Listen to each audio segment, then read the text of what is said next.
नमस्कार मित्रों, आप देख रहे हैं सूरत सम्राट सूरत नगरी न्यूज़ में। हम गुमानदेव पीठ पे आज कार्यक्रम का समापन दिवस था। समापन में बहुत सारे मेहमान आए हुए थे। आज हम एक मेहमान हैं यहाँ पे, साथ ही उनसे कुछ बात करते हैं कार्यक्रम के बारे में। आपका नाम? मेरा नाम नारायणी पंड्या है जी। आज जो कार्यक्रम था इसके बारे में? आज का कार्यक्रम, उसके बारे में क्या, जितने शब्द कहे उतने शब्द कम है। यहाँ के अधिष्ठाता महाराज गुमानदेव जी हनुमान जी महाराज है, और जहाँ पर हनुमान जी महाराज होते हैं वहाँ कोई भी कार्य में संकट आना असंभव है।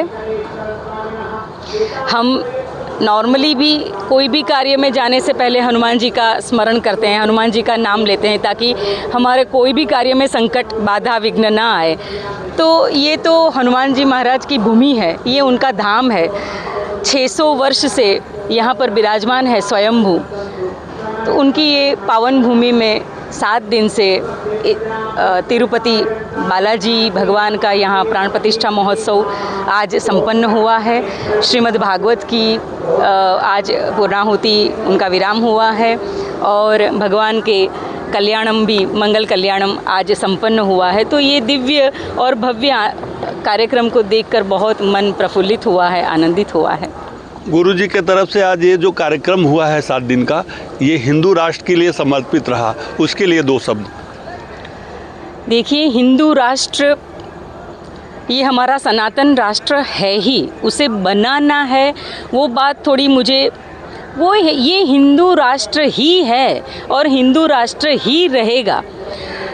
क्या है, कोई भी कार्य में बहुत लंबी यात्रा होती है तो उसमें थोड़ी बहुत मुश्किलें, कठिनाइयाँ थोड़े बहुत आते रहते हैं, लेकिन वह मुश्किल और घड़ी में और कठिनाइयों को हमें कुनेह से, बहुत बुद्धि चातुर्यता से वह परिस्थितियों का सामना करते हुए संभल कर, और हमारे धर्म को और हमारे राष्ट्र को कोई भी चोट ना पहुंचा सके, ऐसा एक संकल्प लेकर हमें आगे बढ़ना चाहिए। और हमारा राष्ट्र तो सनातन था और सनातन ही रहेगा, उसमें कोई दो राय नहीं। बहुत सनातन को बढ़ाने के लिए सब बहुत लगे हुए हैं, पूरा देश लगा हुआ है, प्रशासन शासन लगा हुआ है, मगर हमारे देश में बहुत से लोग सनातन को मिटाने के लिए कुछ राज्य लगे हुए हैं, उसके बारे में क्या कहें? देखिए, क्योंकि आए दिन बयान आ रहे हैं कि हम सनातन को मिटा देंगे, बहुत सारे राज्यों में मुख्यमंत्री तक बोल रहे हैं, उसके बारे में 2 शब्द,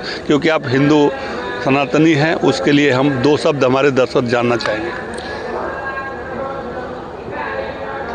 ईश्वर है, ये कोई माने या ना माने, किसी से न मानने से ईश्वर नहीं है ऐसा हम कोई प्रूफ नहीं कर पाएंगे। तो सनातन नहीं है या सनातन को मिटा देंगे, ऐसी बात अगर कोई बोलता भी है तो मुझे लगता है कि उसने या तो ये धर्म को जाना नहीं है, समझा नहीं है, और अगर वो समझ जाएंगे एक बार कि ये सनातन धर्म क्या है, तो मुझे लगता है वो भी दोबारा वो नहीं बोल पाएंगे कि ये धर्म को, ये सनातन धर्म को हम मिटा देंगे। असुरी शक्तियाँ भी आज तक इस पृथ्वी से सनातन को नहीं मिटा पाई हैं। ऐसे लोग सनातन को मिटाने के लिए, सनातन को बढ़ाने से रोकने के लिए आगे आ रहे हैं, जबकि गौ माता पे आपने बहुत अच्छा आज अपना वक्तव्य दिया। बहुत अच्छा लगा सुन करके। हमारे दर्शकों ने हम चैनल के माध्यम से हमारे बहुत देखा दोपहर में, उस पर 2 शब्द, क्योंकि गाय के लिए आपने बताया गौ माता है, बहुत से लोग गाय की सप्लाई, गाय के मांस की सप्लाई विदेशों में हो रही है, उसके बारे में क्या ऐसा होना चाहिए? ये सबसे बड़ा दुख है हमारे लिए, ये सबसे कठिन और असह्य ये वेदना है। ये वेदना का उपाय एक ही उपाय है, हम गौ माता को बचाने के लिए, गौ माता की रक्षा करने के लिए हर एक सनातनी को, हर एक हिंदू को, हिंदू भी जो सनातनी है वही हिंदू, सब हिंदू नहीं। अब आजकल तो ऐसी बात है कि भाई हिंदू हिंदू हिंदू कहते कहते कौन से सही हिंदू है और कौन से गलत हिंदू है, उसकी तुलना करना या वो समझना बहुत मुश्किल हो गया है। तो जो सही अपने आप को सनातनी समझते हैं, सही मायने में गौ माता की, धर्म की रक्षा करना चाहते हैं, उन सबको अब खड़ा होना पड़ेगा। और गौ माता का यहाँ से जो मांस निर्यात होता है उसके लिए कटिबद्ध होकर सरकार से, गवर्नमेंट से ही हम सबको, इतने साल से तो हम उनको विनती करते आए हैं, प्रार्थना करते आए हैं, लेकिन फिर भी अभी भी गौ मांस का निर्यात बंद नहीं हुआ है। उसके लिए ठोस जो भी अब हमें स्टेप लेने पड़े, ये ठोस कदम कौन उठाएगा? साधु संत या जनता को सड़क पे आके वो करना चाहिए। हिंदुत्व के लिए ये गौ माता सबसे आवश्यक है। गौ माता को आज पुरातन काल से गौ माता मानते आ रहे हैं। इस पर सरकार कुछ नहीं करती है। गौ मांस का निर्यात हो रहा है जोरों पे, उस पर क्या कहेंगे? सरकार को कुछ करना चाहिए, या तो देशभक्तों को आगे आना चाहिए, या गौ सेवक आते आगे, उनको राजनीति में फंसाया जाता है, बहुत सारी चीज़ें होती है, उस पर दो सब। देखिए, गौ माता हम सबकी माता है, कोई एक व्यक्ति की माता नहीं है। कि अगर कोई ऐसा बोलेगा कि हम उनको माता नहीं मानते हैं, सरकार से क्या संदेश देना चाहती है? दो शब्द बस। सरकार को यही संदेश देना चाहते हैं कि इतने बड़े महापुरुष, चारों शंकराचार्य, हमारे धर्म जगत के जो प्रधानमंत्री कहे जाते हैं, वो चारों शंकराचार्य ने, पूरी शंकराचार्य जी महाराज जी ने, जब तक भारत देश में गौ हत्या बंद नहीं होती है तब तक उन्होंने छत्र और सिंहासन का त्याग किया है। कि जब तक गौ माता का यहाँ से गौ मांस निर्यात होना बंद नहीं होता है तब तक वो छत्र, चामर, सिंहासन, दंड नहीं लेते हैं, धारण नहीं करते हैं। हमारे ज्योतिष पीठाधीश्वर जगत गुरु शंकराचार्य भगवान अभिमुक्तेश्वरानंद जी महाराज जी इतने समय से, वो तो काशी में जो मंदिर टूटे उनको लेकर भी बोले थे। कई लोग उनको ऐसा कभी कोई बोलते हैं इसी पे रोकना चाहेंगे मैडम, उनको तो हमारे योगी जी शंकराचार्य नहीं मान रहे हैं। देखिए, सूरज को कोई सूरज ना माने तो उसमें सूरज की कोई गलती नहीं होती है, वो इंसान की नासमझी होती है जो सूरज को नहीं मानता है। सूरज सूरज होता है, ठीक है। मतलब आपसी विवादों को दूर करके हमारे योगी जी को, जो हमारे सनातन धर्म से मानते आ रहे हैं गुरुओं को, उसको मान्यता देनी चाहिए। उनके देने ना देने से कोई फर्क नहीं पड़ता है हमारे समाज को।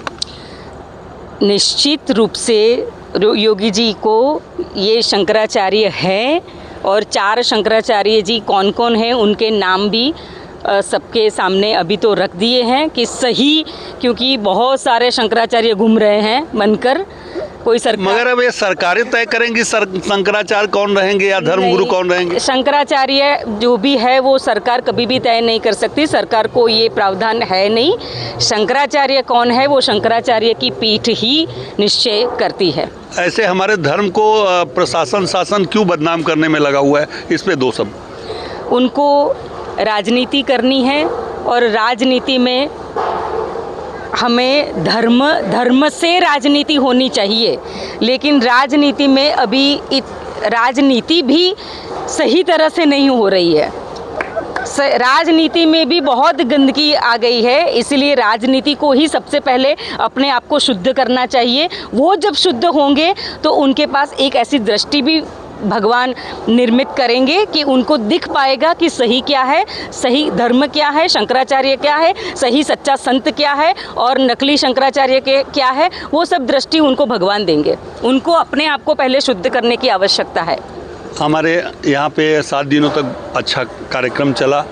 गुरुजी ने बहुत अच्छे कार्यक्रम यहाँ पे अपने पीठ पे हनुमान जी के आशीर्वाद से 7 दिन बहुत बढ़िया कार्यक्रम चला। सब कार्यक्रम कुश्ती, भागवत कथा और भी मूर्ति स्थापना कार्यक्रम बहुत अच्छा चला। उस पे हमारे दर्शकों के लिए 2 आशीष वचन थे। देखिए, ये हनुमान जी की पीठ है, और हनुमान जी ने अपनी पीठ पर श्री राम जी को और सीता जी को बिठाया था, लक्ष्मण जी को बिठाया था। तो वो भगवान को अपनी पीठ पर धारण कर सकते हैं। वो हनुमान जी ये पूरे समग्र जो विस्तार है, वो समग्र विस्तार का कल्याण करने के लिए ही यहाँ पर आए हैं स्वयंभू। इनसे हर एक, ये आसपास के सब लोग आशीर्वाद से, उनकी कृपा वृष्टि से हमेशा पल्लवित होते रहे हैं, और हमेशा यहाँ ऐसे सुंदर मंगल कार्य होते रहेंगे। और यही कि जनता ये कार्य का आनंद भी भरपूर लेती रहेगी और अपने आप को भाग्यशाली बनाती रहेगी। चलिए बहुत बहुत धन्यवाद हमारे चैनल में आने